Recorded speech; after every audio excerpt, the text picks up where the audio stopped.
भाई हम आए थे ऑडिटोरियम के लिए। यहाँ देखो आप कैसे आईडी कार्ड निकाल के रहे, ये हमारे साथ के सब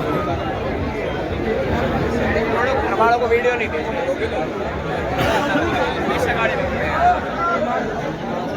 तो आज आए थे हम ड्यूटी लेट के लिए तो दूर देख के हमारी हवा ख़राब हो रही है। अब आगे जा रहे धीरे धीरे करके हम देखते हैं नीचे नहीं। तो भाई हम आए थे auditorium Shanti Devi digital auditorium में। यहाँ पर कोई कौन आ रहा है तो कोई तो तो भाई यहाँ पर एंट्री ड्यूटी लीव के लिए जैसे हॉस्टल में टैग करते हैं ना हम लोग वैसे ही करना होता है। और यहाँ पर इतनी भीड़ थी कि कुछ पूछो मत। तो हम बड़ी मुश्किल से रितेश भाई की मेहनत की वजह से हम आ चुके हैं। रितेश भाई का पसीना देख रहा अब सब आ चुके हैं। विक्की भाई भी सब आ गए। किसी पे स्पोर्ट्स का आ रहा है तो देखते हैं क्या होता है, कितनी देर में आ रहा है। यहाँ पर सामने आ रहा है, देखते हैं कि कितनी देर में आता है, वरना हम तो बैठ गए हैं बिल्कुल करेक्ट जगह पे बैठे हैं हम ऊपर। रहे हैं यही लड़के हैं जो इतिहासों को मजमून देते हैं और सरहदें जब भी होती हैं प्यासी यही लड़के हैं जो सरहद पर खून देते हैं।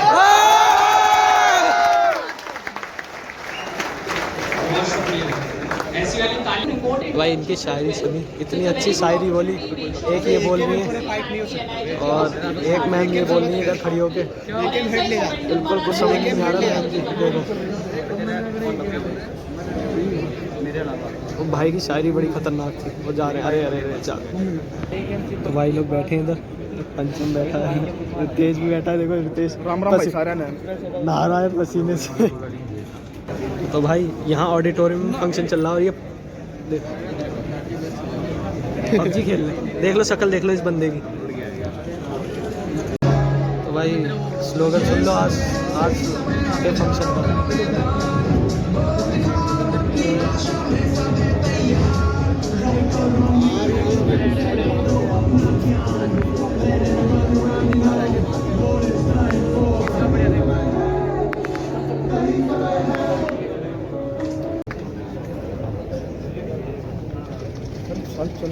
हाँ जी बोलते हैं। अब मैं वो चला रही थी recording.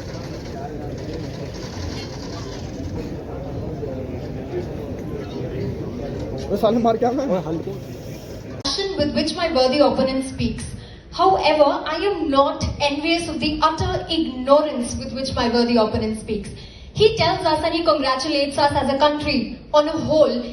And absolutely we need to be congratulated because we've landed the Chandrayaan to the South Pole, the dark side of the moon. However, how do I congratulate the 80 million people out of 1.2 billion people who still live under the line of poverty? Or how do I turn a blind eye to the people who were promised 100% electrification 4 years ago and still the Adivasi communities of Madhya Pradesh haven't seen an electric bulb or a meter in their village? How am I also supposed to turn a blind eye to the people who have poor net nutrition? 64% of the people in this country still go hungry and children have stunted growth. And if this wasn't enough, dear audience, how can I also forget all the people who are still averse from illiteracy? This is 2023 and my worthy opponent said ye Naya Bharat hai, but then Naya Bharat with the same old issues. I have a buffet, I have a platter of issues which I can list for you. And let me do that for you, which is illiteracy, poverty, political instability, corruption, communalism, criminalization of politics, gender discrimination, regionalism and religious fundamentalism. Take your pick. लेकिन आज देश के पास ऐसे प्रधानमंत्री हैं जो करते भी हैं और अपना लक्ष्य भी रखते हैं।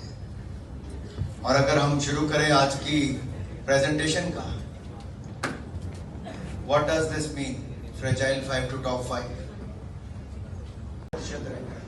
ये पिछले 9 सालों में पीएसबी का profit, private public sector banks का प्रॉफिट कितना बढ़ा के आगे Aahista Aahista fragile 5 economy, transition phase जो 2014 से 23 तक था, रिफॉर्म, परफॉर्म, ट्रांसफॉर्म और टेक्नोलॉजी का उपयोग। अब अगर मैं इसमें कहूं, ये जो एंड में लिखा है ब्राइट स्पॉट, ये मैं नहीं कहता, ये वर्ल्ड बैंक, IMF, इसके अधिकारी कहते हैं। जब दुनिया भर की अर्थव्यवस्थाएं स्लो डाउन हो रही है, सुबह मगरूर को वो शाम भी कर देता है, शोहरतें छीन के गुमनाम भी कर देता है। समय से आंख मिलाने की हिमाकत न करो, समय इंसान को नीलाम भी कर देता है। आदरणीय अध्यक्ष महोदय, सदन पटल पर प्रस्तावित विषय की पुस्तक में से तर्कों के कुछ समीकरण आपके समक्ष पेश करूंगा जो ये सिद्ध कर देंगे कि यही समय सही समय नहीं है। मेरे विपक्षी काबिल वक्ता शायद तथ्यों का सही से अध्ययन करके नहीं आए हैं, तो मैं खुद इन्हें बता देता हूं।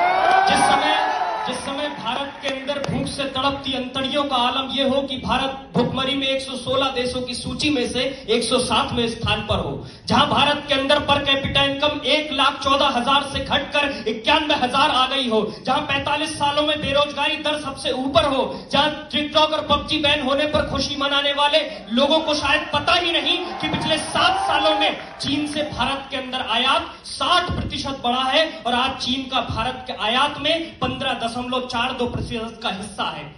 सन 1948 में देश के थानों के अंदर 6 लाख से ज्यादा आपराधिक मामले दर्ज हुए थे। आज जहां भारत आजादी का अमृत काल मना रहा है, तो मुझे ऐसे में कहते हुए बड़ा दुख हो रहा है कि आजादी के 75 साल बाद 2021 में देश के थानों के अंदर आपराधिक मामले 60 लाख दर्ज हुए हैं और यह आंकड़ा पिछले 75 सालों में 10 गुना बढ़ा है। एनसीआरबी का सर्वेक्षण बताता है कि प्रतिदिन 80 से ज्यादा मर्डर और 1 घंटे में 3 से ज्यादा बलात्कार आज हो रहे हैं। प्राचीन काल में पूरी दुनिया को शिक्षा का पाठ पढ़ाने वाला नालंदा क्षेत्र के अंदर आज हालात ये है कि कक्षा 6ठी से लेकर 7वीं 8वीं तक के महज 42.5% विद्यार्थी ऐसे हैं जो जोड़ गुणा और भाग कर पाते हैं। और महोदय, इससे भी ज्यादा बिनबना की बात तो यह है कि जो हिंदुस्तान पूरी दुनिया में युवाओं के हवाले से जाना पहचाना जाता है, वहीं आज के समय में हमारा वर्तमान युवा 30 सेकंड की रील से ज्ञान लेकर अपने आप को सर्वज्ञानी समझ रहा है। आज के समय में युवा अफीम के नशे में मदहोश होकर 4 बोतल वोडका काम मेरा रोज का जैसे कानों पर